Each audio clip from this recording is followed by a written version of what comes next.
We're also going to need to put our heads together on the Thursday night clap, because we need to find a way that demonstrates, as a nation now, officially, we don't value people earning less than £25,600 a year, £25,600 a year. We don't value them. So when we clap on Thursday nights, we're only actually clapping for people who earn more than that.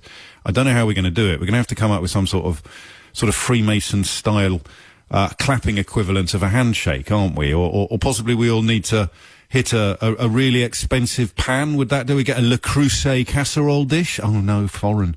Well,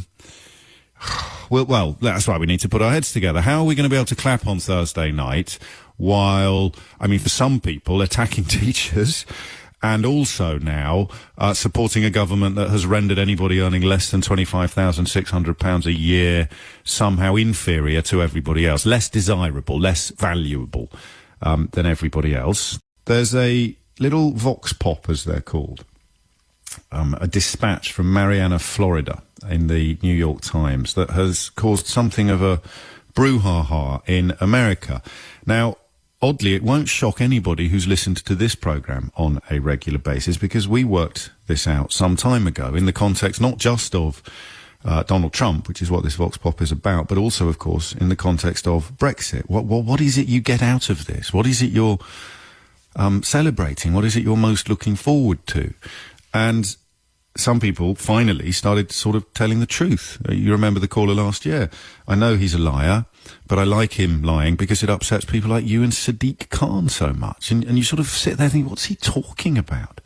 This is the quote from a Trump voter who is currently suffering from the shutdown, and which cuts to the very heart of British and American politics over the last 4 or 5 years. She said, he's not hurting the people he needs to be. So, although she remains a supporter, she said, I voted for him and he's the one who's doing this, i.e. presiding over the lockdown. Something he could, of course, have portrayed to the American people as for their own good, but he's failed that so spectacularly, almost makes Boris Johnson look competent.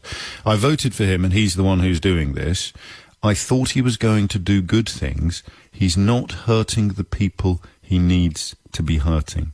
So if you were under any illusions or doubts at all, Priti Patel's immigration bill is designed to persuade people in this country that she is indeed hurting the people that she needs to be hurting. It's a very cynical, very transparent attempt to tell people that, yeah, look, we're making life harder for those mythical foreigners that you hate so much, while telling the ones you actually live next door to and work with that you don't mean them.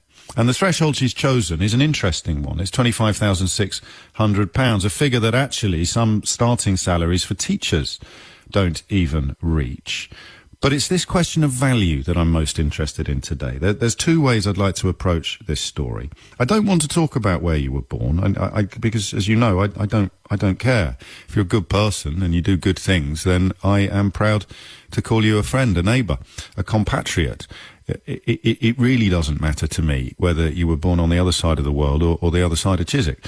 The point is this: they have this enormous majority. They don't really have any proper policies in the context of how your life might improve, but they got Brexit over the line by promising to make life harder for foreign people. People stopped pretending almost immediately that they were looking forward to any improvements in their own lives. Do you remember the calls we took from people saying that they actually voted for their children to be unemployed?